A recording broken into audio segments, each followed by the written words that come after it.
So ayun, andun pala sila, kumain pala sila, sila ate, So ayan, papatsika pa natin si Ate Carmela ngayon, araw na ito. Kasi syempre, kailangan natin siyang mapatsikapan para kahit papaano ay malaman natin kung anong kalagayan ng kanyang pagbubuntis.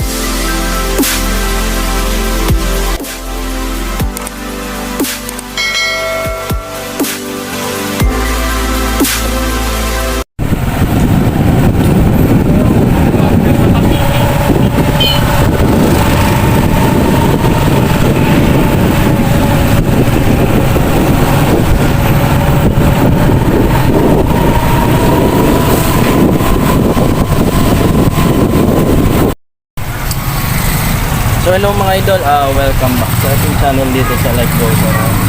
So ayan mga idol, nandito na tayo sa provincial kung saan kami dalawa ni Kuya Brian ay nag-usap. At ipapa-check up nga namin ito si Ate Carmela. So ngayon nga mga idol, mga 2 minutes ako dito naglibot, dito nakita yung palain kumakain sila Kuya Brian, nandun pala sa may kanto.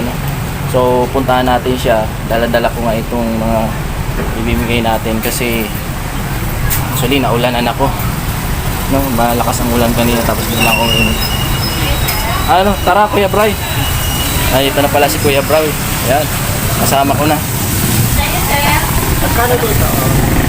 Kuya Bray, hi ka naman sa camera.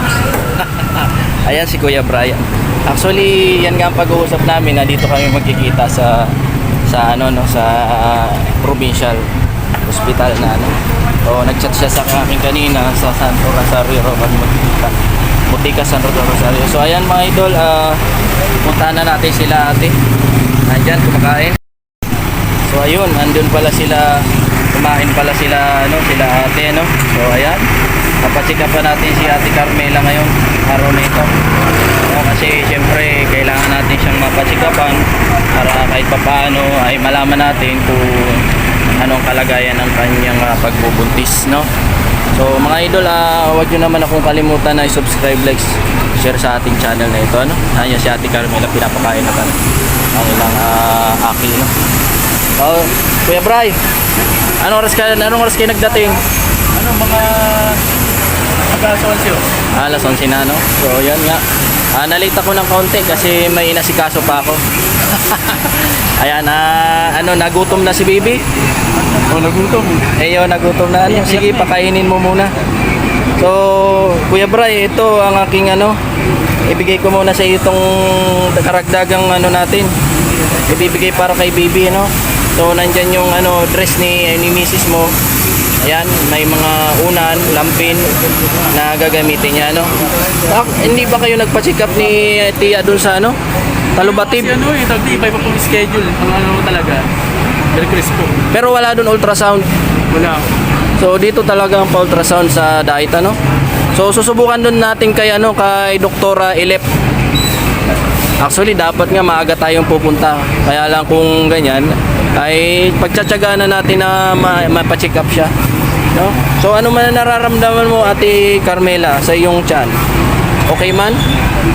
Wala man, wala ka mang wala yung parang masakit ang tiyan mo or mga gano'n? Wala man? Naninigas Walong buwan ka na baga?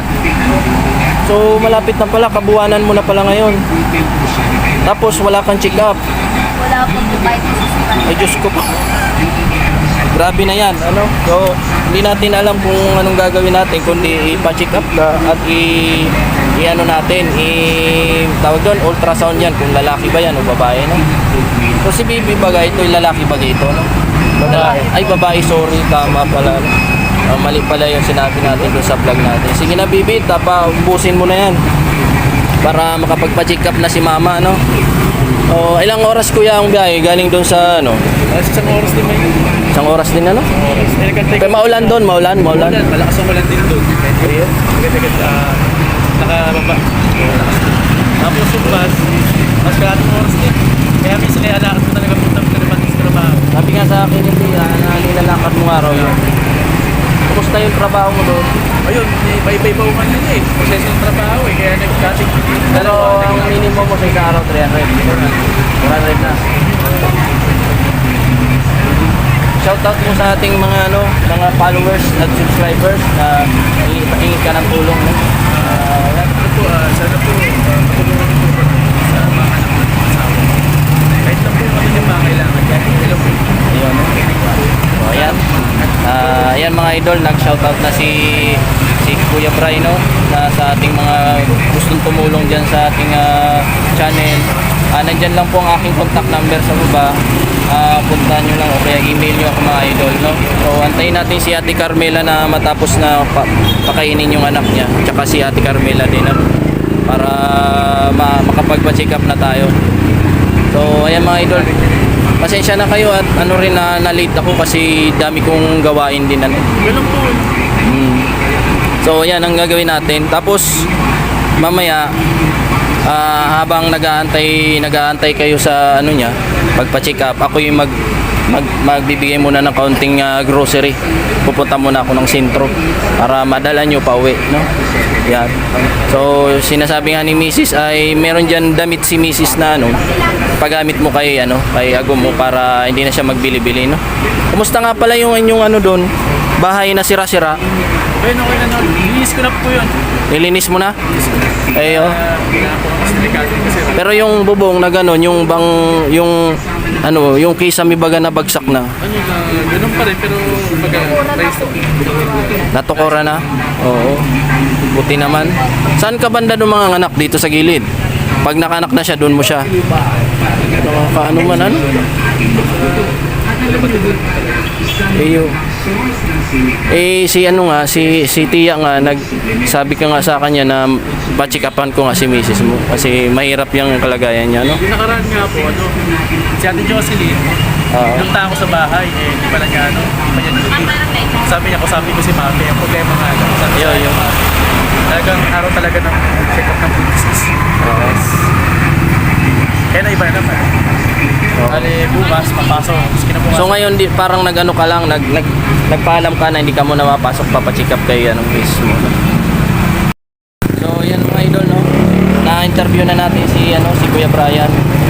Nag-leave muna siya dun sa trabaho niya para samahan natin si Ate Carmela na magpa-check up, ano? So kabuhanan na niya. Pero ni isang check up wala pa. So itong pagkakataon natin mga idol na tulungan natin sila.